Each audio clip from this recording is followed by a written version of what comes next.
my name is Advay Agarwal and this is the golden poison dart frog.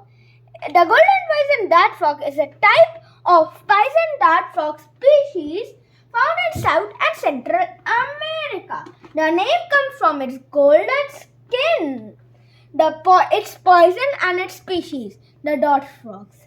Yeah, that makes sense. When you touch the frog, the poison on their skin can cause swelling and paralysis. The poison comes from the prey that it eats. This is the most poisonous frog in the world.